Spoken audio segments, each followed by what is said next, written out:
ഗുജറാത്ത് കലാപമൊക്കെ ആയിരിക്കുമോ? അതിന്റെ കാരണമൊക്കെ കൊണ്ടായിരിക്കുമോ ഖാർഗെ ഇങ്ങനെ പറയാൻ പ്രേരിപ്പിച്ചത്? അല്ല, എല്ലാ കാര്യങ്ങളും ഉണ്ട്.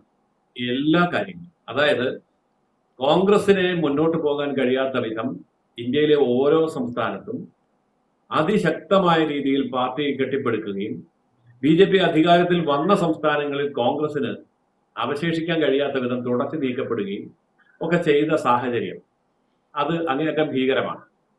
അതായത് കോൺഗ്രസ് പണ്ടൊക്കെ ഇന്ത്യ ഭരിക്കുന്ന പാർട്ടിയും ഇന്ത്യയിലെ എല്ലാ സംസ്ഥാനങ്ങളിലും മുഖ്യ പാർട്ടിയുമായിരുന്നു.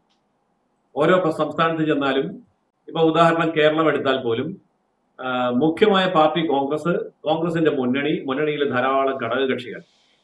തമിഴ്നാട്ടിൽ ചെല്ലുമ്പോഴും അങ്ങനെയായിരുന്നു. പക്ഷെ ആ കാലം ബി വന്നതോടുകൂടി ക്ഷയിക്കാൻ തുടങ്ങി. കോൺഗ്രസ് മുഖ്യകക്ഷി എന്നുള്ളതിൽ നിന്ന് ഘടകകക്ഷിയായി മാറി. ഉദാഹരണം തമിഴ്നാട്ടിലേക്ക് നോക്കിയാൽ തമിഴ്നാട്ടിൽ ഇപ്പോൾ DMK മുന്നണിയാണെങ്കിലും AIADMK മുന്നണിയാണെങ്കിലും അതിൽ കോൺഗ്രസ് എന്ന് പറയുന്ന ഒരു ഘടകകക്ഷി മാത്രമാണ്. അത് നമ്മൾ ബംഗാൾ തെരഞ്ഞെടുപ്പ് നടക്കുന്നു, അവിടെ കോൺഗ്രസിന് ഒരു സീറ്റ് പോലും ഇല്ല. ഒരു ഘടകകക്ഷി ആകാൻ പോലും ആരും വിളിക്കുന്നില്ല. അവിടുത്തെ ഇടതുപക്ഷ മുന്നണിയിൽ ധാരാളം കക്ഷികളുണ്ട്, പക്ഷേ കോൺഗ്രസിനെ അവർ അടുപ്പിക്കുന്നില്ല.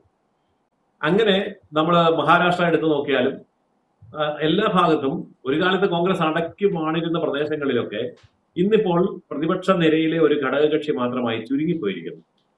UP നോക്കൂ, ബീഹാർ നോക്കൂ, മധ്യപ്രദേശ് നോക്കൂ, രാജസ്ഥാൻ നോക്കൂ, അല്ലെങ്കിൽ ഗുജറാത്ത് നോക്കൂ, ഇവിടെയൊക്കെ നോക്കുമ്പോൾ കോൺഗ്രസ് അപ്രസക്തമായി പോയി.